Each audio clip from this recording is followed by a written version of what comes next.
have clear title to that property, they use a title insurance company, which actually came about probably 15 years ago. Prior to that, the lawyers literally would go down and do all of that themselves. That comes to about $450. Home insurance. Home insurance you do not have to pay on closing, but it's something that you definitely have to pay, and there are a lot of questions for home insurance, okay? A lot with respect to where is your oil tank, how old is your oil tank, do you burn candles at night? There's so many questions that the home insurer is going to ask you, and that is a fee, depending on the value of the house and the value of the contents, that you are going to have to be paying every month. And that's required. And that's required. Moving costs, again, you can have some buddies in a truck, or you may hire a company yourselves. And then adjustments. These are two surprises as well.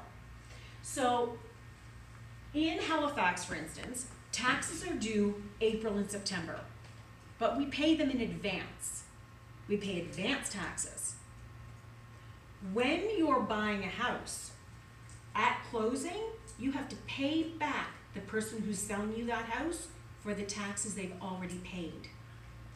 Okay? So if, for instance, the taxes are $2,400 and they've just prepaid the taxes for 6 months, then on closing, you're gonna have to give them back that $1,200.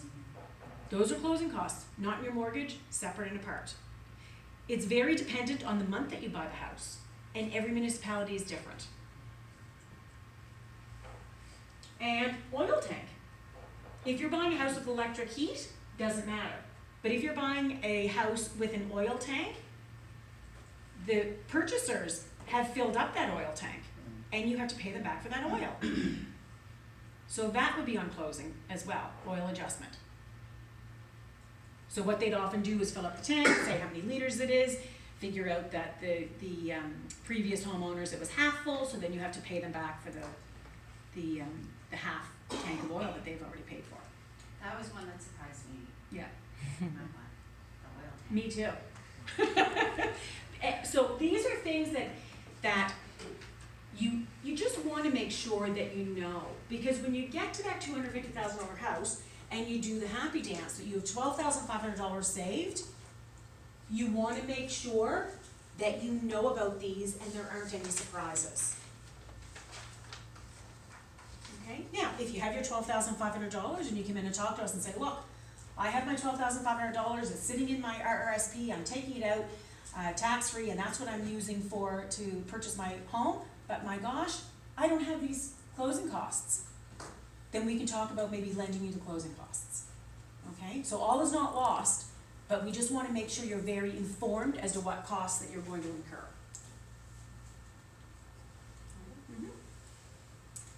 Now the next couple of slides are really just education pieces to put them on your radar. Is anyone interested in building, taking that leap and build new construction? Is it cheaper? Is it cheaper?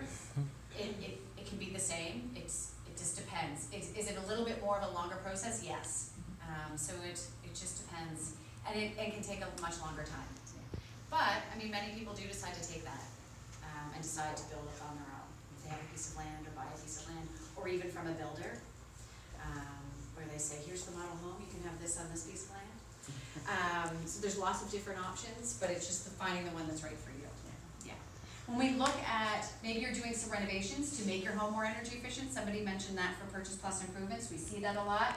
If you're buying a newer home that's energy efficient, maybe it's R2000, or you decide to get an Energuide rating test, or you do renovations to make it more energy efficient, the insurers, so this is both Genworth and CMHC, have partnered with the credit union to say, let's give them something back. So if you decide, okay, you know what, we're gonna work with the credit union, we're gonna come through Genworth, we can give you a rebate on your premium, either 15 or 25% depending on how energy efficient your home is. So that comes to you in the form of a check, you can do with it whatever you want. Invest it, go away on a trip, whatever you decide. But that can be a big deal, and that's a premium rebate for energy efficiency. So keep that in the back of your mind as So well. Michelle mentioned about the 4%. So on a $100,000 home, you would be paying, within your mortgage, $4,000 for your premium of not having your 20% down payment. But again, if you are doing these, then you would get 25% of that $4,000 back. To do with whatever you want, okay? Which can be great, so keep that top of mind.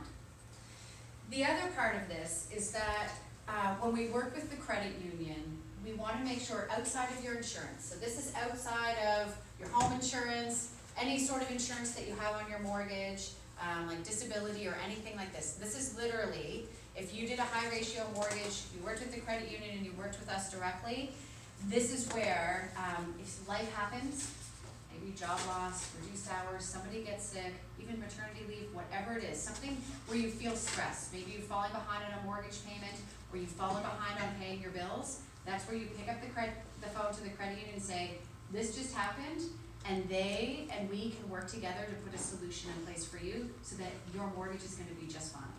And we know that you are going to be just fine on the other side, everything else stays intact. And to me, take off my Genworth account manager hat, this is a big deal. So keep these little facts in mind as you go into this. This website, write it down, homeownership.ca. It is geared to first-time home buyers, and I am on it all the time. There's some fantastic information on there. A lot of what Ingrid covered today, where it comes to the product as well as the closing costs, it's all on there for you. And this great guide, Ingrid's gonna be sending out to you.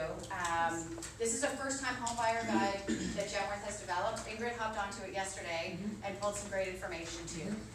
So I think you'll be emailing that out. I can, we could just, if you want it emailed out, just let us know, send us an email and we'll send it back out to you for We sure. can send you the link, okay?